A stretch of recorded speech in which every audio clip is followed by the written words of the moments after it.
Sir, കേരളത്തിൽ ഇഷ്ടംപോലെ ജയിലുകളുണ്ട്. ഈ ജയിലുകളിലൊക്കെ ഒരു 10-40 പേരോളം തൂക്കുകയർ വിധിക്കപ്പെട്ടവരാണ്. പക്ഷെ തൂക്കാൻ ആളില്ല. അതായത് ഈ വിധി നടപ്പിലാക്കാൻ ആരാച്ചാരൊന്നും ഇല്ല ഇപ്പോൾ. അപ്പം എന്താണ് ഇങ്ങനെയാണെങ്കിൽ ഈ തൂക്കുകയറിന് വിധിക്കപ്പെട്ടവരുടെ വിധി? അവർ ജയിലിൽ കിടക്കും. തൂക്കാൻ ആളില്ലെന്ന് പറഞ്ഞ് ജയിലിൽ കിടക്കും. ഇപ്പൊ ഏറ്റവും അവസാനം ചെന്താമരയാണല്ലോ തൂക്കാൻ വിധിച്ചിരിക്കുന്നത്. അപ്പൊ എല്ലാവർക്കും വലിയ ആശ്വാസം. ചെന്താമര ഇപ്പൊ തൂക്കിക്കൊല്ലും. ചെന്താമരയെ തൂക്കിക്കൊള്ളണമെങ്കിൽ ആരാച്ചാര് വേണം. രണ്ടാമത് പാലക്കാട് സെക്ഷൻസ് കോടതിയാണല്ലോ ഈ ചെന്താമരയെ. അപ്പൊ ഇനി അയാൾക്ക് ഹൈക്കോടതി പോവാം, സുപ്രീം കോടതി പോവാം, അത് കഴിഞ്ഞിട്ട് രാഷ്ട്രപതി എടുത്തു പോവാം. അങ്ങനെ ഒത്തിരിയും കടമ്പകൾ കിടപ്പുണ്ട്. ചെന്താമരയ്ക്ക് ഇപ്പൊ 62 വയസ്സുണ്ട്. അപ്പൊ രാഷ്ട്രപതിയെ വരെ കാണുന്ന അവസ്ഥ വരെ വരുമ്പോ തന്നെ ചെന്താമര ചിലപ്പോൾ തൂക്കണ്ടാതെ തന്നെ ചത്തുപോകും.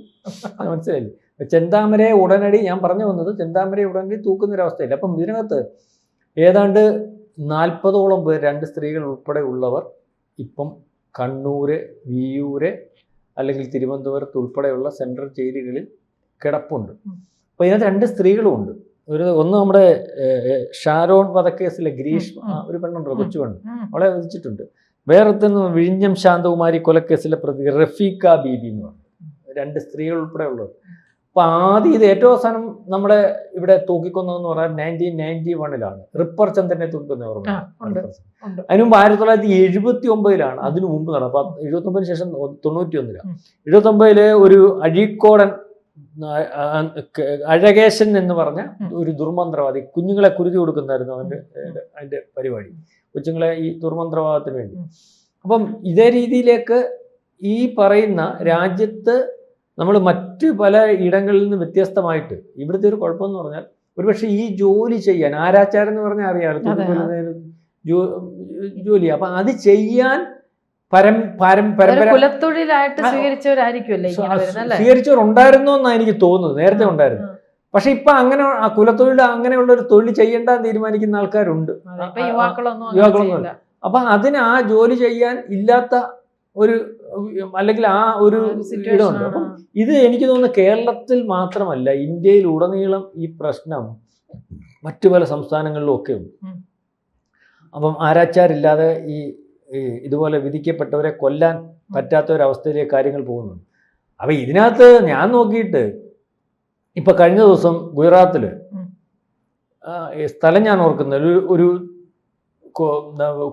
അച്ഛനും അമ്മയും കുഞ്ഞുങ്ങളെ കിടന്നുറങ്ങുമായിരുന്നു. 4 വയസ്സുള്ള ഒരു കുഞ്ഞിനെ എടുത്തുകൊണ്ട് പോയി പീഡിപ്പിച്ചു. ഒരു ക്രിമിനല അവനെ പോലീസ് പിടിച്ചിട്ട് അന്നേരം തന്നെ അങ്ങ് വെടിവെച്ചു. അല്ല, അതെ, അന്നേരം തന്നെ വെടിവെച്ചു എന്ന് പറഞ്ഞിട്ട് എന്താ പറയുക, ഏറ്റുമുട്ടൽ കൊലപാതകം. അവനെ എന്തിനാ വെച്ചേക്കുന്നത്? മനസ്സിലാവുന്നു? ഏറ്റുമുട്ടൽ ഇതങ്ങ് പറഞ്ഞാൽ മതിയല്ലോ. കേരളത്തിലേ ഉള്ളൂ നടക്കാത്ത. പ്രൂഫ് അല്ലെന്ന് പോലീസ് പറയല്ലേ, ഞങ്ങളെ പിടിച്ചു, ഞങ്ങളെ ആക്രമിക്കാൻ ശ്രമിച്ചു, അല്ലെ കൊല്ലാൻ ശ്രമിച്ചു, ഞങ്ങളുടെ പ്രാണരക്ഷാർത്ഥം ഞങ്ങൾ അവനെ വെടിവെച്ചു, അല്ലെങ്കിൽ ഇവൻ പോലീസിനെ ആക്രമിച്ചിട്ട് ഓടി രക്ഷപ്പെടാൻ.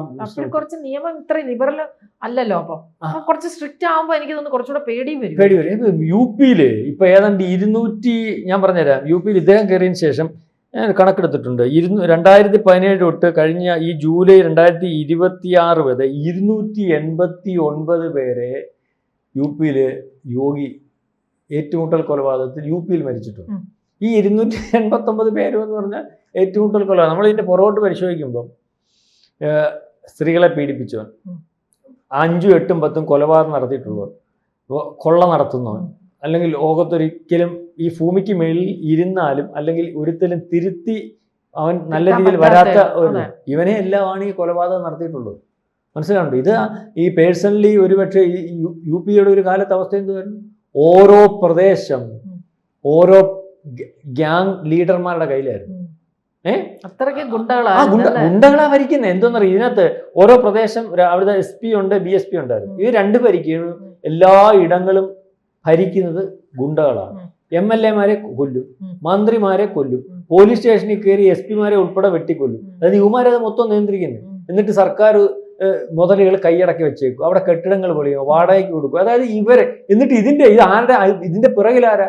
രാഷ്ട്രീയ പാർട്ടി നേതാക്കന്മാരാണ്. ഇവന്മാരെല്ലാം ഓരോ രാഷ്ട്രീയ പാർട്ടിയുടെ ആൾക്കാരാണ്. അവർക്ക് ഈ കൊള്ളയുടെ ഒരു വിഹിതം കൊടുക്കും. മനസ്സിലാവുന്നുണ്ട്? ഇങ്ങനെ ഭരിച്ചുകൊണ്ട് പോയിരുന്ന ഒരു യു-പിയാ അല്ലെങ്കിൽ ഒരു ബീഹാറാണ്. അതിനകത്താണ് ഈ യോഗി വന്നതിന് ശേഷം മാറ്റം വന്നു. ഇപ്പൊ അവിടെ വളരെ കുറവാണ്. നേരത്തെ നമ്മൾ യു-പിയിൽ പല പീഡന കഥകളും റിപ്പോർട്ട് ചെയ്യുമെന്നുള്ള അതിശയത്തോടു കൂടി പറയാം. ശരിക്കും പറഞ്ഞാൽ യു-പിയിൽ ഒരു ദിവസം മിനിമം 1500 സ്ത്രീകളെ പീഡിപ്പിക്കുമായിരുന്നു. ഇപ്പോഴും അറിയാത്തതുകൊണ്ട് അറിയുന്നില്ലെന്ന്. ഇപ്പം റോഡിലിറങ്ങി പെണ്ണുങ്ങളുടെ മോശമായിട്ട് പെരുമാറാൻ പേടിയാണ്. അതായത് ആങ്ങള പോലും പെങ്ങളുടെ അടുത്ത് എന്തെങ്കിലും കുറ്റം അല്ലെങ്കിൽ റോഡിലിറങ്ങി ഉറക്ക കാര്യം പറഞ്ഞാൽ പോലീസ് വന്ന് ചോദിക്കും, എന്തോ വിഷയം ചോദിക്കും. മനസ്സിലാവുന്നുണ്ട്? അവിടുന്ന് വരുന്ന സ്ത്രീകൾ, അവിടെ ബന്ധപ്പെട്ട സ്ത്രീകൾ തന്നെ പറയുന്നത്, അല്ല നമ്മൾ കഥയുണ്ടാക്കി പറയുന്നത്. ചോദിച്ചിട്ട് അവർക്ക് ബുദ്ധിമുട്ടുണ്ട്, അവനെ അറസ്റ്റ് ചെയ്യുക. അപ്പോൾ അതേ രീതിയിൽ സുരക്ഷിതമായിട്ടുള്ള ഒരു കഴിഞ്ഞ പ്രാവശ്യം സംവിധാനത്തിലേക്ക് അല്ലെങ്കിൽ ഒരു പ്രദേശം പോവുകയാണ്. അപ്പോൾ കഴിഞ്ഞ പ്രാവശ്യം ഇതുകൊണ്ടാണ് ഇയാൾ രണ്ടാമതും അധികാരത്തിൽ വരുന്നതിന് ജാതിമത ഭേദമന്യേ സ്ത്രീകൾ മൊത്തം അയാളുടെ കൂടായിരുന്നു. കാരണം ഇതുപോലെ ഈ പ്രൊട്ടക്ഷൻ കിട്ടണമായിരുന്നു. ഇത് തന്നെയാണ് അമിത്ഷാ ഒരുപക്ഷെ ഇവിടെ ആഭ്യന്തരമന്ത്രിയായിട്ട് ഗുജറാത്തിൽ നിന്നപ്പോൾ സംഭവിച്ചു. അവിടെ ഇതുപോലെയായിരുന്നു. നമ്മൾ കേൾക്കുമായിരുന്നല്ലോ, ഏറ്റുമുട്ടൽ കൊലപാതകം. ഇത് സുപ്രീം കോടതിയൊക്കെ മനുഷ്യാവകാശം മറ്റു പലതുമൊക്കെ ആയിട്ട് പല നിയമങ്ങളും മറ്റു കാര്യങ്ങളും ഒക്കെ ഇറക്കിയിട്ടുണ്ട്. പക്ഷേ ഇറക്കിയെന്ന് പറഞ്ഞിട്ട് കാര്യമൊന്നുമില്ല. സുപ്രീം കോടതിക്ക് അവിടെ നിന്ന് ആരെങ്കിലും കൊണ്ടുവന്ന് ഇട്ട് കൊടുക്കുമ്പോൾ കാര്യങ്ങൾ പറയാം. പക്ഷേ യഥാർത്ഥത്തിൽ സംഭവിക്കുന്നതാ.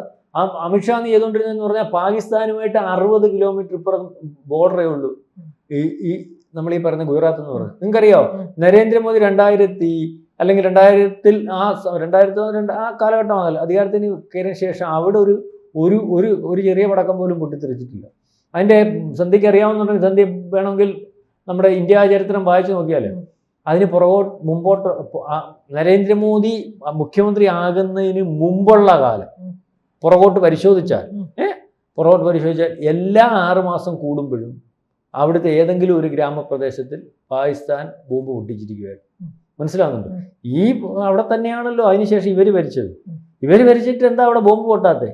അതിർത്തി ഏറ്റവും പാകിസ്ഥാനോട്ട് അതിർത്തിയുള്ള ഇടമാണല്ലോ.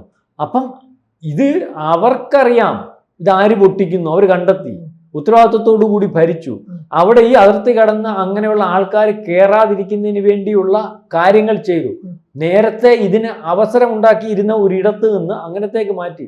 അതുപോലെ തന്നെ ഇങ്ങനെയുള്ളവന്മാരെ കിട്ടിയാലേ, ഞാൻ ചോദിച്ചോട്ടെ, പാകിസ്ഥാന്റെ ഭാഗമായിട്ട് നിൽക്കുന്ന ബോംബ് പൊട്ടിക്കാൻ ഇന്ത്യക്കകത്ത് കയറി നിൽക്കുന്നവനും അല്ലെ അവന്റെ ഭാഗമായിട്ട് ഇന്ത്യയുടെ ആളായിട്ട് നിൽക്കുന്നവനും ഒക്കെ കിട്ടി കഴിഞ്ഞാൽ ഇന്നതുപോലെ ഇവൻ പാകിസ്ഥാനുമായിട്ട് ബന്ധമുള്ളവനാണ്, ഭീകരനാണ്, തീവ്രവാദിയാണ് എന്നൊക്കെ കണ്ടു കഴിഞ്ഞാൽ ഇവനെ പിടിച്ചിട്ട് അവൻ്റെ കയ്യിൽ നിന്ന് നമ്മുടെ രഹസ്യാന്വേഷണ വിഭാഗവും പട്ടാളവും നമ്മുടെ സംവിധാനങ്ങളും ഒക്കെ കാര്യങ്ങൾ ചോദിച്ചറിഞ്ഞിട്ടേ ഇവനെ പിന്നെ എന്തിനാ മോനങ്ങ് പൊക്കോ ഇനി ചെയ്യരുതെന്ന് പറഞ്ഞ് വിടേണ്ട കാര്യമൊന്നും ഇല്ലല്ലോ.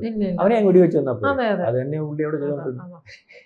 ഇവനെ ഇത് കഴിഞ്ഞിട്ട് ഈ പറയുന്ന പോലെ വണ്ടിയെ കൊണ്ടുപോകും, വണ്ടിയെ അങ്ങോട്ട് ഇറക്കി നിർത്തും, വെടിവെച്ചു കൊണ്ടു. ഇത്രേ ചെയ്തിട്ടുള്ളൂ. മനസ്സിലാവുന്നു? അപ്പൊ അതേ രീതിയിലേക്ക് ഞാനിപ്പോ ആരാച്ചാരില്ലാതെ വരുമ്പോൾ അല്ലെങ്കിൽ ഇതുപോലെ ഈ സംവിധാനം വരുമ്പോൾ ഈ ചെന്താമര ഇതുപോലൊക്കെ ചെയ്യാം. മനസ്സിലായി? എന്തിനാ ഇവനെ വെച്ചേക്കുന്നത്? ഇവനെ ആദ്യത്തെ ഒരു കൊലപാതകം നടന്നപ്പോൾ ഇവൻ പക്കാ ക്രിമിനലാണ്, ഇവൻ ഫ്രോഡാണ്, ഇവൻ സൈക്കോ ആണ്, ഇവൻ ഇത് ചെയ്യും, ഇനി ഇത് ചെയ്യും. അവൻ പരസ്യമായിട്ട് അന്നും പോലീസിന് പറഞ്ഞു ഞാൻ ഇറങ്ങിപ്പോയാലേ ചെയ്യുമെന്ന് പറഞ്ഞുകൊണ്ടായിരുന്നു. അല്ലെങ്കിൽ അതെ മാത്രം അല്ലെങ്കിൽ വലിയ പോലീസ് ഉദ്യോഗസ്ഥന്മാർ ഈ IAS IPS അവരെ സൈക്കോളജിയും അല്ലെങ്കിൽ മറ്റു പല കാര്യങ്ങളൊക്കെ പഠിക്കും. ഇവനെ ചോദ്യം ചെയ്യുമ്പോഴേ അറിയാം ഇവൻ അവർക്കറിയാം, അവർക്ക് ഇതെല്ലാം പഠിക്കുന്നതാണ്.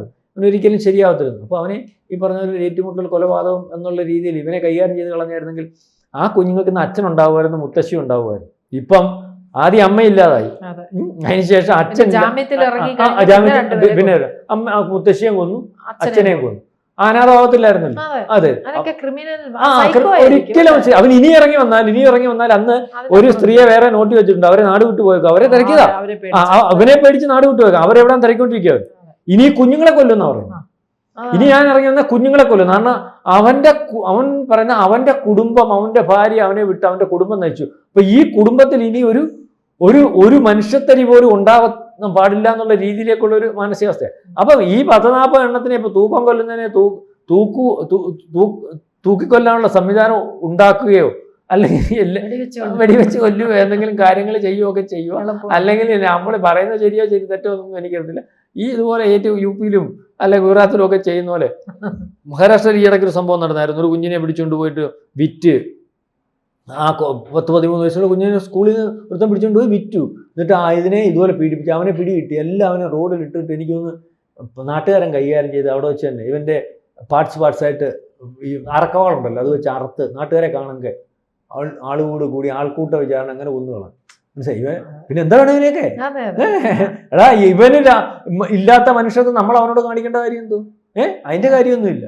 അതില്ലല്ലോ അതിനകത്ത് പറയുന്നത് പോലെയുള്ള അവൻ ഈ നാടിന് കൊള്ളുകില്ലാത്തവൻ അല്ലെങ്കിൽ നാടിന് നാശമായിട്ടുള്ളവനെ നശിപ്പിച്ച് തന്നെ കളയണമെന്നാണ് ഗീതയ്ക്കകത്ത് പറയുന്നത്. മനസ്സിലാവുന്നുണ്ട്? അല്ലെങ്കിൽ അവൻ വീണ്ടും വീണ്ടും നാടിന് നാശം ഉണ്ടായിക്കൊണ്ടിരിക്കും. അപ്പം നമ്മുടെ അകത്തൊരു കൊതു വന്നിരുന്ന കുത്തിയാൽ നമ്മളതിനെ തെറ്റിക്കൊല്ലത്തില്ല.